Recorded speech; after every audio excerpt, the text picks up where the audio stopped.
Ex-Trump supporters, what was the last straw? Just a quick reminder to anyone who successfully convinces someone to change their mind. Be cool about it. If a former Trump supporter says he's no longer their candidate, don't tell them, "I told you so." Don't brag about how you knew all along. Say, "Cool. I think you made the right choice." This goes for life too, but it's especially important in politics. I'll admit was on the maybe fence for a while. I liked the idea that he didn't give a fuck, wasn't being pressured by lobbyists, and had some party agnostic ideas. I'm over it now. He's a textbook demagogue, blames the media if they point out lies, appeals to anger, blames the others, and dances confidently in front of the camera. Moreover, he can't control himself. He reminds me of my dog. Her prey drive is through the roof. If she's off leash, she will bolt after worthless floating shopping bags in the road, even if it means running into traffic and potentially killing herself. This is one of the most apt metaphors of Trump I've ever seen. Most ex-Trump supporters just hated Hillary more. True. Source: I was lesser of two evils voter. Thanks. Christian university that made abortion and Supreme Court nominees the entire point of voting. I wanted the anti-politician. Turns out he is anti-human. Originally, I supported Trump in 2016 because I was pressured by members of my family, who are very conservative and, to be honest, a little racist. I continued to support him despite what was going on until they moved across the country in 2018. During the big shutdown in 2019, my belief in Trump started to fall in some areas, and I looked more into him and all the nasty shit he was involved in just destroyed my confidence for High Monsieur in the past few months. His handling of the pandemic and George Floyd's murder made me hate High Monsieur. Looking back, I realize I was very wrong and very misguided, and I'll do anything and everything to help get his ass out in November. People who change their mind about something when they learn more are to be admired, not mocked. Good for you. He's doing almost everything he said was wrong with the government and running the country like it's a reality show starring him and his family. When you elect a reality show host to be president, the citizens end up playing Survivor. I had been a very stern Trump supporter since day one. Went to the rallies, bought the shirts, listened to Rush Limbaugh, etc. COVID-19 was the final straw. A friend of mine put it in a good way. At some point, we decided it was bad to listen to scientists and college-educated professionals. I had been leaning away for a while, and then he tweeted out, "When the looting starts, the shooting starts." He's a fucking idiot. Yeah, I'm in the "let's listen to scientists and educated professionals" camp. I don't do my own dentistry. I don't even do my own car repair. I don't attempt to grind my own eyeglasses lenses. I do know some things about some subjects, but I sure as hell don't know more than the scientists and educated professionals about most things. First joined the Marine Corps and befriended a few minorities, and just talking with them and learning their experiences is what honestly changed my beliefs the most, especially my sergeant, a Hispanic dude. He loved to talk about politics just as much as I did, but he was a liberal and I wasn't, which was fine actually, because we both were capable of talking and even disagreeing without it turning into an argument. We became good friends, even though it was against the UCMJ. It was technically fraternizing. We're both out now and still talk. I'm incredibly thankful for the experience, honestly. It changed my total belief system for the better. I even attended a protest in Oakland the other week, where I got tear-gassed and hit with a pepper ball, and have been to a couple smaller ones since. I'm proud of the progress I've made. Edit. Spelling. I watched the When They See Us documentary. I was pretty pissed off. Then the Iranian crisis. I really was sitting watching the news waiting for war. When the plan blew up, I was like, here we fucking go. As a member of a family that was killed by their fascist government, the absolute final straw was him talking about shooting civilians and using the military to occupy cities. I will not let the horrors of the 1940s happen here.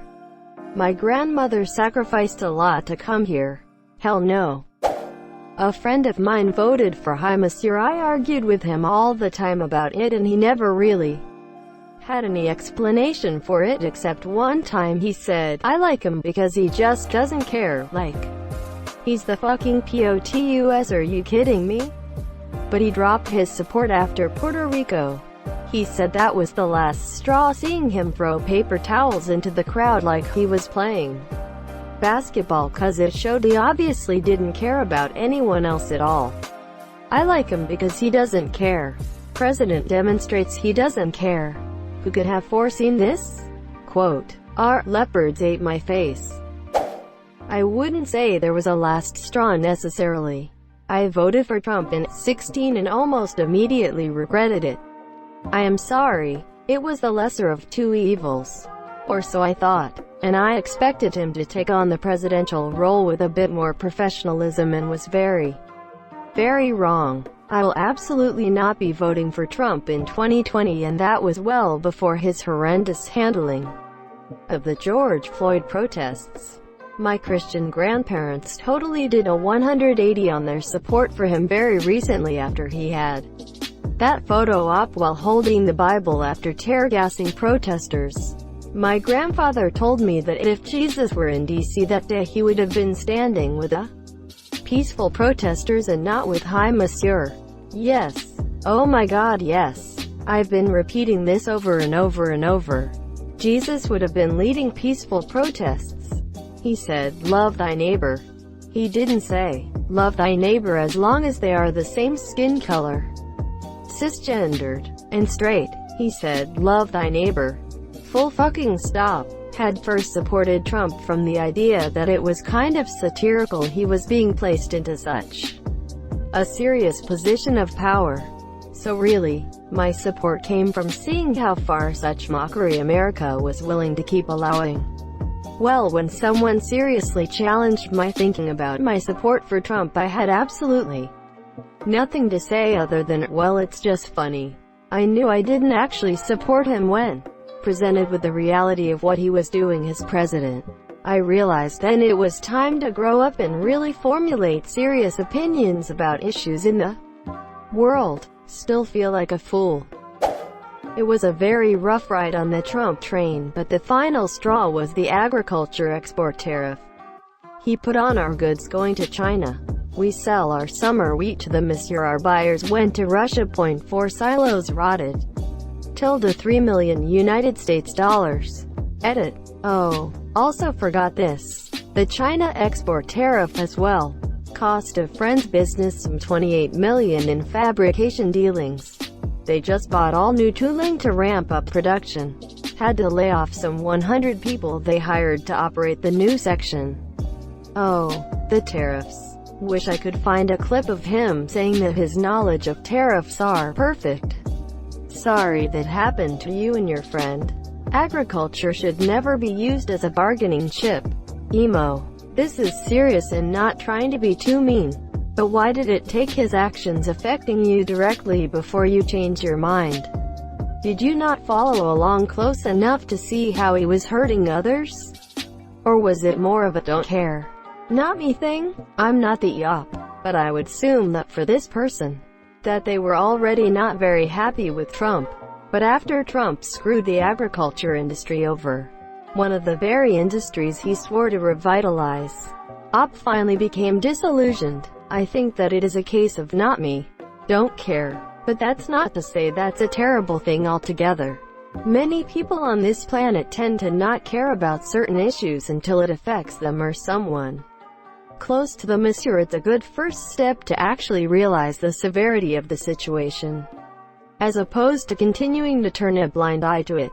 I wouldn't say I supported him because I didn't vote in 2016.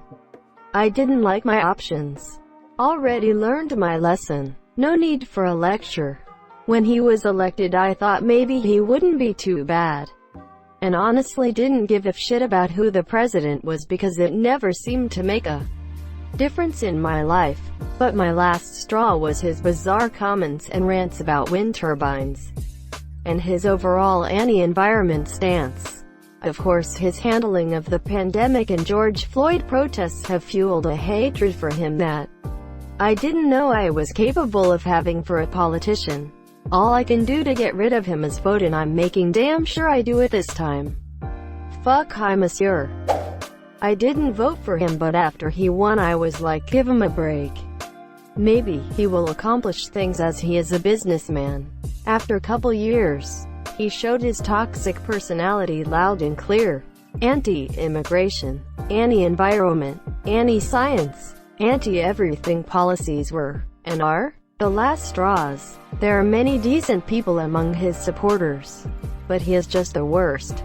Greater than maybe he will accomplish things as he is a businessman. He wasn't though, or at least he wasn't a good one at all. Every venture outside of real estate he took, which was pretty handed down from his dad, was a complete utter failure. Bankruptcy after bankruptcy, fraud after fraud. He was really shit at making his own money. Real estate is such a trivial thing after making a certain level of money. Just buy land and pay people to make it look good. He even failed at that second part. I had a teacher, undoubtedly ended up voting for him. He told us about Trump's numerous bankruptcies as if they were a good thing. He was like, he's a risk taker, as you should all strive to be. My poor ass was like, yo, I don't have daddy's money to take a risk with. Dumb people will lick the feet of the hideously rich, even if their shoes are covered in shit. His response to the protests. I truly believe he has lost his fucking mind now. I agree. Trump has been foreshadowed before, and the end of his reign has never been good.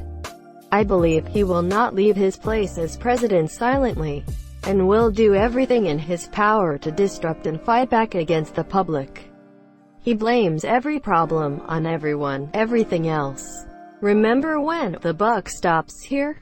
Well, that's been replaced with I don't take responsibility at all. I miss that mentality, and I was thinking the other day that I doubt we will never have anyone succeed with that motto again. No politician is perfect, and any mistake would be railed against by opposing media. I feel that Hillary opened up to a lot of the problems that were hung on her like Benghazi, but that was just used as ammo by the Fox crowd. I was never a supporter, so much as a conservative-leaning centrist who didn't see a better option. My last straw was last week. James Mattis, a man I hold in high enough regard that he compares to some of my favorite historic figures, had some choice words about Trump in the past week. Donald Trump is the first president in my lifetime who does not try to unite the American people. Does not even pretend to try. Instead, he tries to divide us. We are witnessing the consequences of 3 years of this deliberate effort. We are witnessing the consequences of 3 years without mature leadership. It was this statement, combined with Trump using federal troops to violently disband a peaceful protest just so he could have a photo op. I'll 100% be voting Democrat for the first time this year. I have some family who have the same thoughts, by the way. One of them being far more Republican than I ever have been. P.S. I always figured I'd vote Democrat at some point. I just hoped it would have been because they presented a better candidate, not because the GOP sank lower. Just remember, voting Republican or Democrat isn't just a presidential thing. See what the Democrats have nominated for city, state government. See what the Republicans offer there as well. Makes going to the polls more exciting, as I am sure someone on that list will get you excited to vote. I work in public health. All the bullshit he's done during the start of the pandemic and beyond has been obscene. And he just keeps getting worse. Pulling us out of WHO. Or trying to get people to inject or drink poison. And being racist. He should have been removed. The Senate is regretting their decision. Greater than in being racist, but like half his campaign was built on being racist. But like against the Mexicans we still have in cages out in the desert. That racism is totally fine. I know the African American community is getting a much needed spotlight on their abuse. But those Hispanic kids are still in cages. in the desert and no one talks about it? It makes me sick and sad. I wonder how many senators look back now and are like, "You, we could have stopped this 4 months ago." I guess we'll never know though. Thank you so much for watching and have a good day.